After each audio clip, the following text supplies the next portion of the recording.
योजना के बारे में बात करते हैं कि कस्टम हायरिंग योजना 2026 क्या है। तो देखिए, कृषकों के लिए कृषि मशीनों से संबंधित यह एक महत्वपूर्ण योजना है।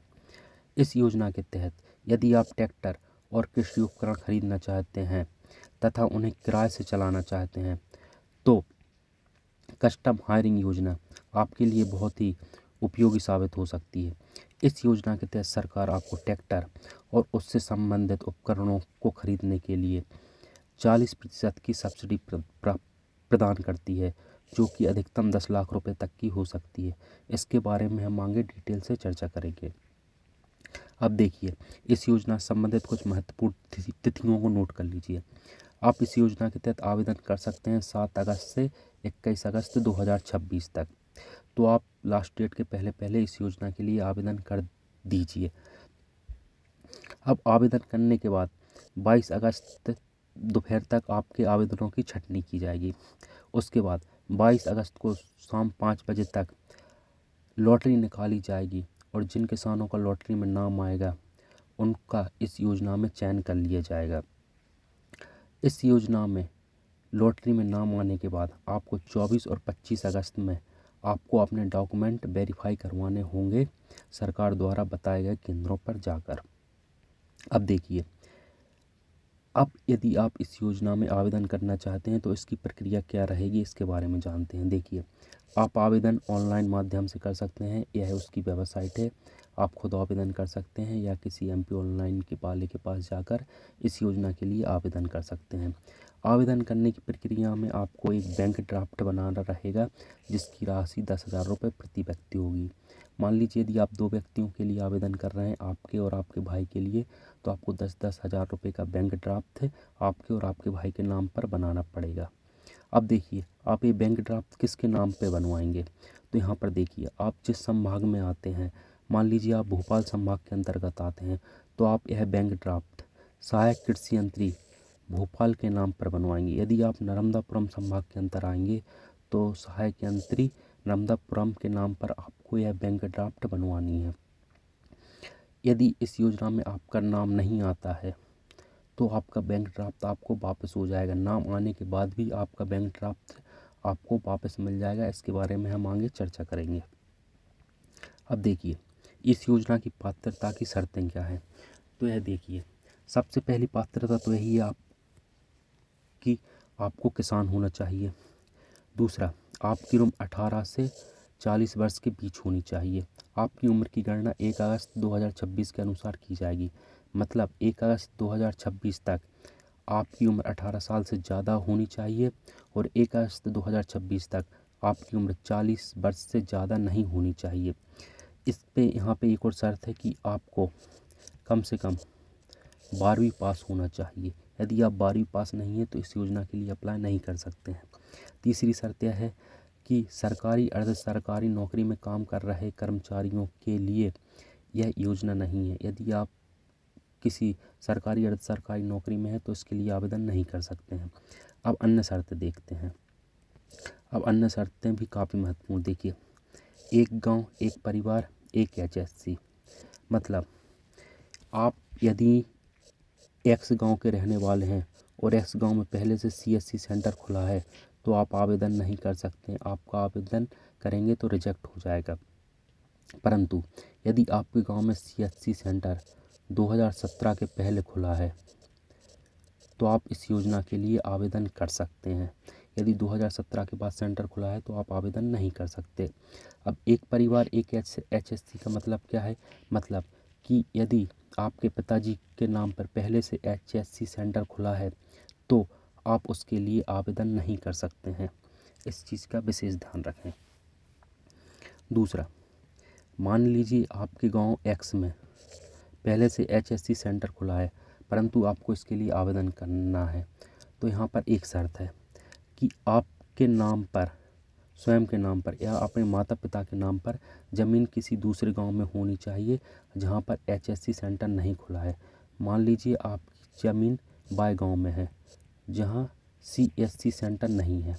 अब यहाँ पे सीएससी सेंटर नहीं है तो आप इस गांव के लिए आवेदन कर सकते हैं, परंतु आप जिस गांव में रहते हैं उसमें सीएससी सेंटर खुला है तो उसके लिए आवेदन नहीं कर सकते। इस चीज़ का विशेष ध्यान रखें।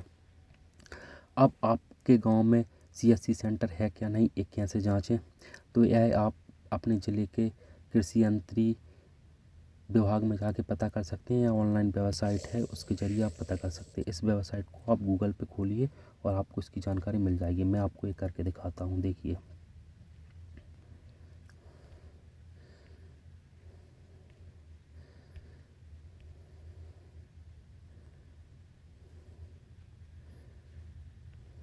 जब आप यह वेबसाइट खोलेंगे cscmp.com, तो आप यहाँ पे ये देखिए, जब आप खोलेंगे तो यहाँ पे पहले ही ऑप्शन आया कस्टम हायरिंग केंद्र। आप यहाँ पे क्लिक कीजिए। यहाँ पे क्लिक करने के बाद यहाँ आ जाएगा, संभाग सेलेक्ट करिए। जैसे मेरा संभाग जबलपुर है, जबलपुर संभाग सेलेक्ट करने के बाद मैं अपना ज़िला सेलेक्ट करूँगा नरसिंहपुर। तो मेरे ज़िले में जितने भी गांव में CHC सेंटर चल रहे हैं उन सब के नाम आ जाएंगे। आप यहाँ से अपने गांव का नाम सर्च कर सकते हैं, आप जिस भी संभाग जिस भी ज़िले के अंतर्गत आते हैं उस हिसाब से। अब इसके बाद हम बात करते हैं हमें इस योजना से क्या लाभ मिलेंगे। यदि इस योजना में हमारा नाम आता है तो हमें उससे क्या क्या लाभ प्राप्त होंगे। तो देखिए, आपको 40% तक की सब्सिडी या 10 लाख रुपए जो भी कम होंगे वह आपको प्राप्त होंगे। बकाया राशि का 9 वर्ष तक का ऋण मिलेगा। यदि आपको ऋण राशि पर 3% ब्याज में छूट मिलेगी। अब हम इन तीनों पॉइंटों को डिटेल में समझते हैं। मान लीजिए आपने 25 लाख का सामान खरीदा, 25 लाख का 40% हुआ 10 लाख रुपए, तो आपको 10 लाख रुपए की सब्सिडी मिलेगी। और यदि आपने 10 लाख का ही सामान खरीदा तो आपको 40% के हिसाब से 4 लाख की सब्सिडी मिलेगी। इस चीज़ का विशेष ध्यान रखें। पर यदि आपने 25 की जगह 26 लाख का सामान खरीदा तो भी आपको 25 लाख के हिसाब से 10 लाख तक की ही सब्सिडी प्राप्त होगी। आप सामान कितना खरीद सकते हैं? क्या आपको 25 लाख का ही सामान खरीदना है? तो नहीं, आप 10 लाख से 25 लाख के बीच में सामान खरीद सकते हैं। ज़रूरी नहीं कि आप 25 लाख का ही सामान खरीदें। इसकी न्यूनतम लिमिट 10 लाख है, अधिकतम लिमिट 25 लाख है। इसके बीच में आप जो भी उपकरण हैं वह खरीद सकते हैं। हाँ, और इसके अलावा अब बकाया राशि का 9 वर्ष का ऋण। मान लीजिए आपने 25 लाख रुपए का सामान खरीदा, 10 लाख सब्सिडी मिल गए, ठीक है, सब्सिडी मिल गया आपको। अब बचे 15 लाख। अब आपके पास 15 लाख नहीं है तो क्या करें? तो बैंक आपको ऋण देगा 15 लाख रुपए का। 15 लाख रुपए का ऋण देगा। यह ऋण की अधिकतम अवधि 9 वर्ष रहेगी। मतलब आप 9 वर्ष तक आराम से इस ऋण को चुकाइए, अपने उपकरणों को किराए से चला के आय कमाइए और बैंक का ऋण चुकाइए। अब यहाँ पर एक और चीज़ देखिए, इस ऋण राशि पर 3% ब्याज में छूट मिलेगी। तो यह कैसे प्राप्त होगी? देखिए, भारत सरकार का एक फंड है एग्रीकल्चर इंफ्रास्ट्रक्चर फंड। जब आपका इस योजना में नाम आएगा तो आपका नाम भारत सरकार के पास भी भेजा जाएगा, और भारत सरकार यदि स्वीकृति दे देती है तो आपको एग्रीकल्चर इंफ्रास्ट्रक्चर फंड के माध्यम से आपने जो ऋण लिया है उस पर जो ब्याज रहेगा उस पर 3% की छूट मिलेगी। मान लीजिए माना ब्याज 8% है तो आपको 3% की छूट मिलेगी, तो आपको ब्याज देना होगा 5%। उम्मीद है आपको यह चीज़ समझ में आ गई होगी। अब चलिए हम आगे बात करते हैं। अब देखिए, हम कुछ अन्य शर्तों पर डिस्कस कर लेते हैं जिस पे लोग ध्यान नहीं देते परंतु बाद में वह सिर दर्द बनती हैं। तो देखिए, नाम आया, आवेदन नहीं किया, बैंक ड्राफ्ट वापस नहीं होगा। मान लीजिए लॉटरी में आपका नाम आ गया परंतु बाद में आपका मूड बदल गया कि नहीं यार, हमें CSC सेंटर नहीं खोलना है। तो इस स्थिति में आपने जो 10,000 रुपये का बैंक ड्राफ्ट जमा किया था वो आपको वापस नहीं होगा। हाँ, यदि योजना में आपका नाम नहीं आता है तो आपका बैंक ड्राफ्ट वैसे ही वापस आपको हो जाएगा। 4 साल से पहले ऋण नहीं चुका सकते। मान लीजिए आपके पास पहले से बहुत ज़्यादा पैसे हैं तो आप सोचते हैं कि आप सरकार से 10 लाख की सब्सिडी ले लेंगे और 1-2 साल में बाकी के 15 लाख चुका देंगे जिसमें ब्याज कम देना रहेगा। तो आप ऐसा नहीं कर सकते हैं। 4 साल तो आप ब्याज ऋण नहीं चुका सकते हैं। मतलब आप 4 साल के बाद 5वें साल पूरा ऋण चुका दीजिए, कोई दिक्कत नहीं है। परंतु यदि आपने 4 साल से पहले ऋण चुकाया तो आपको सब्सिडी का लाभ नहीं मिलेगा। उपकरण किसी और के नाम पर हस्तांतरित नहीं कर सकते। आपने जो उपकरण खरीदे हैं वह किसी और को नहीं बेच सकते, इस बात का विशेष ध्यान रखें। इसके लिए सरकार ने एक प्रावधान किया है, ये देखिए। 1 लाख रुपए से अधिक के उपकरण पर जीपीएस अनिवार्य है। आपने जो भी उपकरण खरीदे हैं, यदि वह उपकरण 1 लाख से ज़्यादा महंगे हैं तो उन पर आपको जीपीएस सिस्टम लगाना रहेगा, ताकि सरकार ट्रैक कर सके कि वह उपकरण कहाँ है। एमपी किसान पोर्टल पर आपको पंजीयन कराना रहेगा। यह आपको वही अधिकारी बता देंगे जब आपका नाम लॉटरी में आएगा, तो इसकी टेंशन लेने की ज़रूरत नहीं है। अब हम आगे बात करते हैं कौन से उपकरण खरीदना है। अब देखिए, यहाँ पर किसान बहुत कंफ्यूज होते हैं कि हमें कौन से उपकरण खरीदना है। तो सरकार ने इसके लिए एक श्रेणीवार सूची बनाई है, जिसमें अलग अलग ज़िलों को रखा है। तो उसमें सामान्यतः देखो, एक ट्रैक्टर तो आपको खरीदना है जो कि 50 HP से ज़्यादा क्षमता का हो, और इसके साथ ही 4 उपकरण खरीदने हैं जो कि स्थानीय आवश्यकता के अनुसार होंगे। चलिए हम उस सूची को देख लेते हैं। तो ये देखिए, यह वह सूची है। आप यहाँ पे देखिए, श्रेणी आ, श्रेणी बा, श्रेणी सा, श्रेणी दा। अब मान लीजिए आप श्रेणी ए में आते हैं, मतलब आपके जो ज़िले हैं जैसे श्योपुर, ग्वालियर, दतिया, रायसेन, अशोकनगर, यदि आपके ज़िले का नाम श्रेणी ए में आता है तो आपको एक ट्रैक्टर खरीदना रहेगा जो 50 PTU HP से अधिक का होगा। उसके बाद आपको ये जो 4 उपकरण दिख रहे हैं ये भी खरीदने होंगे। यदि आपका ज़िले का नाम श्रेणी बा में आता है, जैसे बालाघाट, सिवनी, जबलपुर, तो आपको ये ट्रैक्टर खरीदना रहेगा 50 HP का, और बाकी के फिर जो नीचे 4 उपकरण दिए हैं वो खरीदने रहेंगे। इस तरीके से श्रेणीवार ज़िलों को बांटा गया है, उसके अनुसार आपको उपकरण खरीदने हैं। अब यहाँ पे एक चीज़ देखिए, नोट पढ़िए। आवेदक केवल एक ट्रैक्टर का क्रय कर सकता है। मतलब आप ऐसा नहीं है कि 10-10 लाख रुपए के 2 ट्रैक्टर खरीद लें और 5 लाख रुपए का उपकरण खरीद लें, नहीं। आप केवल एक ट्रैक्टर का खरीद कर सकते हैं। बाकी के पैसों का आपको ट्रैक्टर से संबंधित उपकरण ही खरीदने रहेंगे, इस बात का विशेष ध्यान रखें। अब यहाँ पे देखिए एक चीज़ और, एक श्रेणी और है श्रेणी दा, ऐच्छिक यंत्र। अब सरकार आपको ऑप्शन देती है कि आप अपनी आवश्यकता अनुसार कुछ ऐच्छिक उपकरण भी खरीद सकते हैं। इन उपकरणों के अलावा ऊपर दिए 5 उपकरण तो आपको खरीद नहीं है, परंतु इसके अलावा भी आप और उपकरण खरीद सकते हैं। जैसे यहाँ पर देखिए, ऐच्छिक उपकरण की यहाँ पे लिस्ट दी है, जिसमें टोटल 32 उपकरण हैं। जैसे हैप्पी सीडर, सुपर सीडर, ये टोटल 32 उपकरण हैं। मान लीजिए आपने 10 लाख का ट्रैक्टर खरीदा, बाकी के 10 लाख रुपए के आपने उपकरण खरीद लिए और बचे आपके पास 5 लाख, तो 5 लाख में से आप इस ऐच्छिक उपकरण में से कोई भी उपकरण खरीद सकते हैं। पर यहाँ पे एक चीज़ ध्यान रखें, यदि आपका बिल 25 लाख से ज़्यादा का बनता है तो सरकार आपको सब्सिडी नहीं देगी।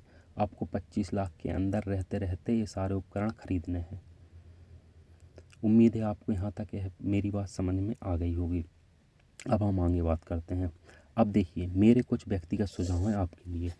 देखिए, यदि आप छात्र हैं, कॉलेज में पढ़ रहे हैं, नौकरी की तैयारी कर रहे हैं, आप यह उम्मीद करते हैं कि आप सरकारी नौकरी करेंगे, तो आप इस योजना के लिए आवेदन मत कीजिए। इस योजना का मुख्य उद्देश्य है ग्रामीण क्षेत्रों में रोजगार को बढ़ाना और किसानों को आधुनिक कृषि उपकरण उपलब्ध कराना। तो यदि आप इस योजना के तहत लाभ लेते हैं तो आप रोजगार प्राप्त करने वाले माने जाएंगे। ऐसे में यदि आप सरकारी नौकरी में जाते हैं तो आपको इस योजना से जो लाभ प्राप्त हुआ है उसके पैसे सरकार को वापस करने होंगे, उसके बाद ही आप नौकरी कर पाएंगे। तो आप इस चीज़ को अवॉइड कीजिए। दूसरा, अन्य किसी व्यक्ति के नाम पर आवेदन। गांव के कुछ रसूखदार लोग होते हैं जो किसी दूसरे व्यक्ति के नाम पर आवेदन कर देते हैं, लॉटरी लग जाती है, परंतु उपकरण अपने अंडर रखते हैं। तो आप ऐसा भी मत कीजिए। यदि किसी ने सरकार में शिकायत कर दी और सरकार ने जांच में पाया कि ऐसी स्थिति बनी है, तो सरकार आपसे पूरा पैसा वसूल करेगी सब्सिडी का विथ ब्याज। मतलब आपको सब्सिडी के साथ साथ उस पर लगने वाला ब्याज भी देना होगा यदि आप इस तरीके की कोई हरकत करते हैं। अब हम आगे देखते हैं। ये देखो, जिलेवार लक्ष्य। किस ज़िले में इस साल सरकार ने कितने CSC सेंटर खोलने का लक्ष्य रखा है, अब हम उसके बारे में डिस्कस करते हैं। यहाँ पर देखिए पूरी लिस्ट दी गई है। यहाँ पर जैसे दतिया ज़िला है, दतिया ज़िले में टोटल CSC सेंटर इस साल खुलने हैं 19। अब 19 सेंटर अलग अलग वर्गों के हिसाब से बांटे गए हैं। यहाँ पे देखो, जो सामान्य वर्ग हैं जिसमें कि जनरल और OBC दोनों आते हैं, उस वर्ग के लोगों का लॉटरी में 13 नाम आएंगे। मतलब इस वर्ग के 13 लोगों का नाम लॉटरी में आएगा। अनुसूचित जनजाति के 3 लोगों का नाम लॉटरी में आएगा। अनुसूचित जाति के 2 लोगों का नाम लॉटरी में आएगा। जो सहकारी संस्था है FPO, उसमें एक संस्था का नाम लॉटरी में आएगा। तो टोटल 19 लॉटरी निकलेंगी दतिया ज़िले के लिए। ऐसे ही आप अपने ज़िले के अनुसार देख सकते हैं कि आपके ज़िले में कितने CSC सेंटर खुलने हैं और कौन से वर्ग के लोगों के लिए कितनी लॉटरी निकलेंगी। अब चलिए आगे देखते हैं। अब आगे एक टोटल 55 ज़िलों के नाम दिए गए हैं। अब देखिए यहाँ पे, जैसे पन्ना ज़िला हो गया। अब पन्ना ज़िले में केवल एक कस्टम हायरिंग सेंटर खुलेगा और उसकी लॉटरी भी निकलेगी किसकी, FPO के लिए। मतलब केवल एक कस्टम हायरिंग सेंटर खुलेगा और वो भी FPO सहकारी संस्था खोल सकती है। ना तो अनुसूचित जाति के लोग खोल सकते हैं, ना अनुसूचित जनजाति के, और ना ही सामान्य वर्ग के। तो यदि आप पन्ना ज़िले से आते हैं तो आप इस चीज़ के लिए आवेदन कर ही नहीं सकते हैं। तो इस तरीके से आप अपने ज़िले का नाम देख लीजिए और उस हिसाब से आप आवेदन कीजिए। उम्मीद है आपको वीडियो में सारे सवालों का जवाब मिल गया होगा, आपको ये वीडियो पसंद आई होगी। अंत में यदि आपके कोई सवाल हैं तो कृपया कमेंट कर मुझे ज़रूर बताएं। मैं उन सभी सवालों का आपको उत्तर अवश्य दूंगा। और अंत में मैं आपसे प्रार्थना करना चाहूँगा कि कृपया कर हमारे वीडियो को लाइक करें, शेयर करें और कृपया कर हमारे चैनल को सब्सक्राइब करें। चैनल सब्सक्राइब करना बिल्कुल फ्री है, इसमें आपके 2 सेकंड लगते हैं, परंतु यह हमें बहुत ही उत्साहित करता है, हमें आत्मविश्वास प्रदान करता है, ताकि हम आपके लिए ऐसे ही वीडियो लाते रहें। आपका बहुत बहुत धन्यवाद यह वीडियो देखने के लिए।